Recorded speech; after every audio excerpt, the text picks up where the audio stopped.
3년 9개월의 공백을 깨고 드디어 BTS가 완전체로 컴백을 합니다. 그런데 그러면 해체를 하는 게 예를 들면 진짜 팀이 그 팀을 중단을 하는 게 나을까? 그런 생각 몇만 번을 해봤죠. 광화문에서의 대대적인 컴백 라이브를 앞두고 돌연 팀 해체와 활동 중단을 언급한 방탄소년단의 리더 RM. 많은 분들이 이제 제 주변에서도 많이 물어보시는데 왜 2025년 하반기를 그냥 날렸냐라고 하시는데 많은 활동을 하고 싶었죠. 근데 다만 제가 말씀드릴 수 없는 것들이 있고 이유들이 있었어요. 작년 6월 7명의 모든 멤버가 군복무를 마치고 저녁기념 라이브 방송과 함께 BTS는 미국에서 새 앨범 작업을 시작했는데요. 그동안 앨범 작업을 하면서도 자체 컨텐츠 등 여러 가지 활동을 병행해왔던 BTS였던 터라 팬들은 방탄 완전체의 모습을 이제 실컷 볼 수 있을 거란 기대가 컸습니다. 하지만 먼저 전역한 멤버들에게 예정되어 있던 솔로 활동 일정과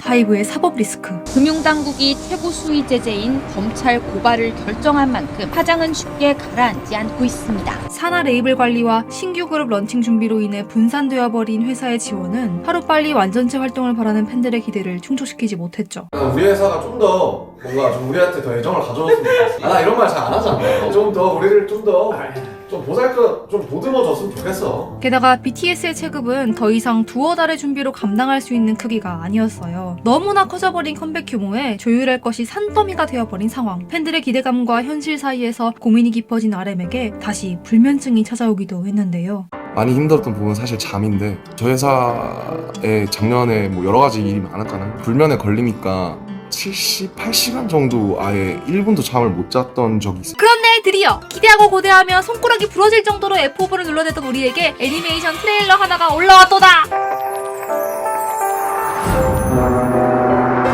3년 9개월 기다림의 끝에 얻은 것이 고작 이거 하나뿐이라니.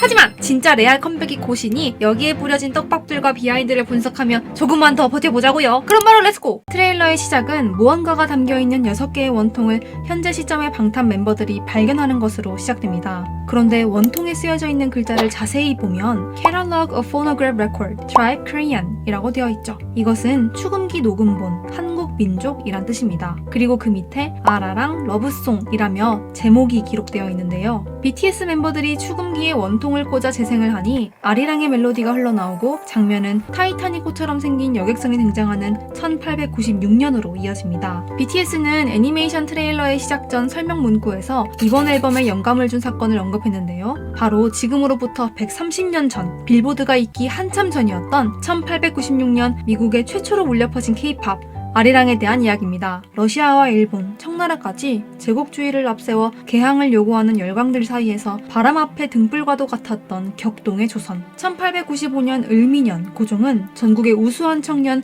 150명을 선발해 신학문을 익혀 어두워진 나라의 미래를 밝혀달라며 그들을 일본으로 보냈습니다. 그렇게 최초의 국비 유학생이 된 그들은 도쿄의 게이오 대학에서 신학문과 연설 수업, 즉 지도자가 될 교육을 받게 됩니다. 그러나 그해 10월 8일 일본은 한밤중 경복궁에 침입해 명성황후를 살해했고 위협을 느낀 조선의 왕은 궁을 떠나 러시아 공사관으로 피신합니다. 고국을 떠나온 지 6개월 만에 벌어진 두 사건 을미사변과 악원파천으로 조선의 정세는 더욱 혼란스러워졌죠. 전보를 통해 이 사실을 알게 된 유학생들은 크게 절망했습니다. 더 이상 왕의 지지도 자신들의 유학을 주관했던 개화파의 지원도 받을 수 없게 되었죠. 일본에서 조선 국비 유학생이라는 자신들의 신분이 오히려 목숨에 위협이 될 수 있다는 사실을 알게 된 그들 중 7명은 기회의 땅 미국으로의 도피를 선택합니다. 1896년 2월 28일 요코하마 항구에서 미국으로 가는 여객선에 오른 7명의 조선인 청년. 그들의 얼굴에는 두려움과 설렘, 그리고 고국으로 영영 돌아갈 수 없을지도 모른다는 슬픔이 서려 있었죠.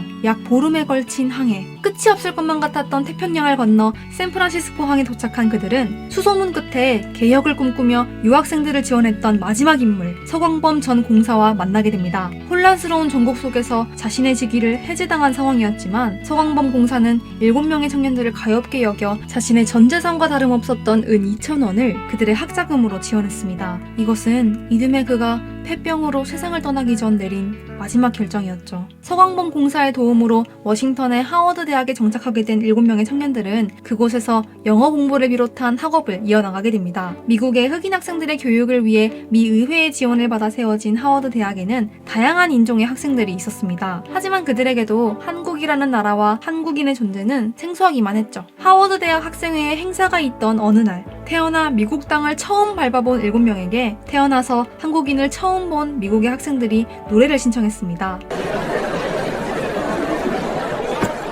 우리는 영어로 된 노래를 모릅니다. Then you can sing your song, the Korean melody. 우물쭈물하던 그들은 이내 마음을 다잡고 사랑하는 님, 떠나온 내 나라를 그리워하는 노래 아리랑을 부르기 시작했어요. 그들의 노래는 인류학자 앨리스 플래처에 의해 녹음되었고 이는 최초로 녹음된 한국인의 가장 오래된 목소리이자 미국에 전해진 최초의 K-팝으로 남게 되었죠. 삶의 기회를 찾아 떠나온 미국에서 아리랑을 남긴 7명의 청년들, 6개의 원통으로 남겨진 그 기록에 BTS가 7번째 원통이 될 자신들의 앨범을 더하는 장면으로 트레일러는 마무리됩니다. 대한민국 역사의 상징인 광화문에서 무료로 펼쳐지는 BTS의 아리랑 컴백 공연. 이번 앨범에 영감을 준 스토리의 비하인드를 알고 나니 앨범의 제목과 첫 공연 장소 선택에 멤버들이 묵직한 의미를 담은 것 같아 너무나 기대가 됩니다요. 넷플릭스로 생중계되는 이번 컴백 소식에 전 세계가 들썩이고 있는데요. 이번 공연 한 번만으로 BTS가 창출하는 경제 효과가 약 1조 2천억으로 예상된다고 하니 아미들 항공, 숙박, 관광 수입, 굿즈 소비, 미디어 노출 등등 다 포함해서요. 자신의 마지막 전 재산을 내놓았던 서광범 전 공사의 헌신이 헛되지 않았다는 아주 지극히 개인적인 생각을 살짝 쿵 덧붙여봅니다. 반박시 여러분들 말이 다 맞음. 그럼 컴백 공연 티켓팅에 실패한 저는 마이크드롭 전설의 빨간 배경 영상을 보며 다음 티켓팅을 위한 도끼 무장을 하러 가볼게요. 총총. 구독과 좋아요 한 번씩만 부탁드려요. 근데 사실 저 댓글이 좀 더 좋아요.